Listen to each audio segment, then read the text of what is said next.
Hey guys, welcome to my YouTube channel Azological, one destination for all information.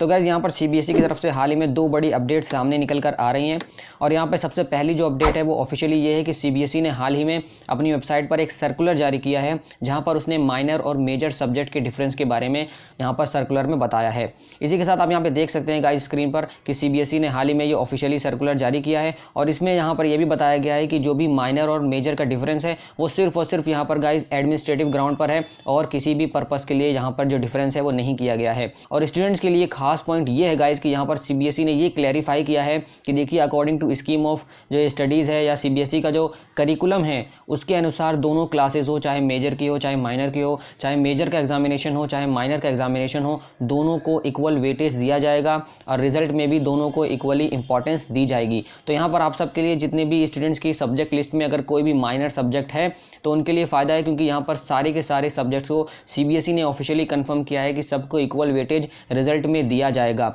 इसी के साथ यहाँ पर अभी कुछ दिन पहले पॉलिटिक्स वगैरह भी हुई थी इसमें लेकर कि कई सारे सब्जेक्ट्स जो हैं मेन सब्जेक्ट्स माने जाते हैं उनको माइनर लिस्ट में इंक्लूड किया गया है। जैसे कि आप यहाँ पे लिस्ट में देख सकते हैं कि इंग्लिश इलेक्टिव है, रीजनल लैंग्वेजेस है, अप्लाइड मैथमेटिक्स है। तो ये सारे के सारे जो है कहीं ना कहीं हर रीजन में ऐसा लगता है कि वो मेन है, लेकिन यहाँ पर सिर्फ और सिर्फ एडमिनिस्ट्रेटिव ग्राउंड्स को लेकर, क्योंकि यहाँ पे आप देख सकते हैं इंग्लिश भी जो कि ज़्यादातर लोग लेते हैं इंग्लिश इलेक्टिव, उसको भी यहाँ पर माइनर में लिया गया है। तो गाइज ये थी हमारी पहली इंपॉर्टेंट अपडेट्स जहाँ पर सीबीएसई ने ये क्लैरिफाई किया कि दोनों सब्जेक्ट्स हों, चाहे माइनर हो चाहे मेजर हो, उनमें रिजल्ट का इक्वली वेटेज दिया जाएगा। चलिए बढ़ते हैं गाइज यहाँ पर दूसरी अपडेट की तरफ। तो गाइज यहाँ पर दूसरी बड़ी इंपॉर्टेंट अपडेट ये है कि यहाँ पर 8400 जी हाँ, याद कर लीजिए ये व्हाट्सअप नंबर, क्योंकि चाहे आपका मैथ्स का सवाल हो या फिजिक्स केमिस्ट्री बायोलॉजी का, आपके हर डाउट हर क्वेश्चन का मिलेगा तुरंत वीडियो सॉल्यूशन, वो भी सीधा आपके व्हाट्सएप पर।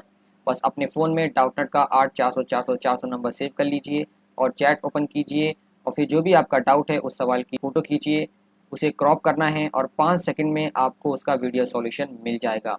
क्लास 6 से 12 IIT JEE नीट सीबीएसई और सभी स्टेट बोर्ड्स के लिए। तो देर किस बात की, जाइए अपना सवाल 8400 पर व्हाट्सअप कीजिए और सभी डाउट्स को आउट कीजिए। लिंक डिस्क्रिप्शन बॉक्स में है। सीबीएसई ने यह भी कहा है कि इस बार आप सबका रिजल्ट, जो टर्म 1 का रिजल्ट है गाइज, वो आप सबका इस बार रिलीज नहीं किया जाएगा। जी हाँ, सिर्फ और सिर्फ आपके मार्क्स जो है, जो फर्स्ट सेमेस्टर के आप कह लीजिए जो आपका टर्म 1 है, उसके सिर्फ और सिर्फ मार्क्स ही रिलीज किए जाएंगे, जिसको आप इंग्लिश में स्कोर कार्ड भी कह सकते हैं। तो कुल मिलाकर यहाँ पर इस बार ना ही किसी को टर्म 1 में फेल किया जाएगा, ना ही किसी को पास किया जाएगा और ना ही कोई फर्स्ट सेकंड आएगा। सिर्फ और सिर्फ यहाँ पर जो है हाईएस्ट और लोवेस्ट मार्क्स ही देखे जाएंगे। यानी कुल मिलाकर यहाँ पर आपका कोई भी मार्क्स इस बार रिजल्ट का नहीं दिया जाएगा, सिर्फ और सिर्फ यहाँ पर आपके मार्क्स ही बताए जाएंगे। इसको लेकर यहाँ पर गाइस सीबीएसई और स्कूल्स का ये कहना है कि इस बार जो है सिर्फ और सिर्फ यहाँ पर 50% जो सिलेबस है उसका ही टेस्ट होगा। यानी आपके फर्स्ट सेमेस्टर या आप कह लीजिए आपका जो टर्म 1 है उसमें सिर्फ और सिर्फ आपका 50% ही टेस्ट किया जाएगा। तो इस हिसाब से यहाँ पे कोई भी फाइनल रिमार्क्स देना सही नहीं है।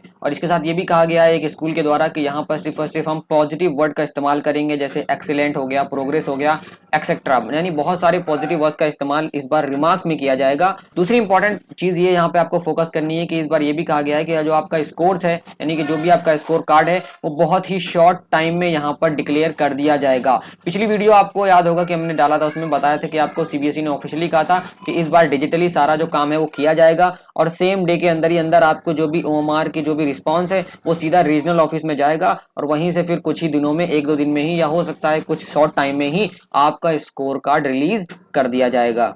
तो गाइज यहाँ पर आपको ये बताते चलें कि स्कूल ने अभी तक जितने भी प्रैक्टिकल्स हैं, इंटरनल असेसमेंट हैं, प्रोजेक्ट्स वगैरह हैं टर्म 1 के लिए, वो भी अभी कंप्लीटली जो है यहाँ पर फिनिश नहीं किया है रिटन एग्जामिनेशन से पहले। और यहाँ पर जो प्रैक्टिकल की डेडलाइन बताई गई है वो है 30 नवंबर। और इसके साथ साथ आपको यह सब भी पता है कि माइनर सब्जेक्ट के जो एग्जामिनेशन है वो 16 नवंबर से स्टार्ट हो रहे हैं। तो यहाँ पर आपके प्रैक्टिकल एग्जामिनेशन या प्रैक्टिकल से जुड़ी हुई जितने भी प्रोसेस हैं वो 30 नवंबर से पहले खत्म करने हैं। और यहाँ पर जो माइनर सब्जेक्ट के एग्जामिनेशन है वो 16 से स्टार्ट है। और इसी को लेकर यहाँ पे एक स्कूल है जिसने कहा है कि हम जल्द ही वेट कर रहे हैं कि किस तरीके से यहाँ पर ऑफलाइन एग्जामिनेशन के लिए रीओपनिंग की जो डायरेक्शन है वो गवर्नमेंट की तरफ से आए। जैसे कि हमने आपको पिछली वीडियो में बताया था कि अभी तक कोई भी कंप्लीट यहाँ पर डायरेक्शन स्कूल के लिए सीबीएसई की तरफ से नहीं आई है। तो हो सकता है यहाँ पे दिवाली या छठ के बाद जो है कोई डायरेक्शन स्कूल को मिले, जिसको लेकर यहाँ पे बात की।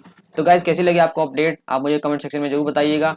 पूरी वीडियो देखने के लिए बहुत बहुत धन्यवाद। मिलते हैं आपसे नेक्स्ट लेटेस्ट अपडेट में, तब तक के लिए जय हिंद जय भारत।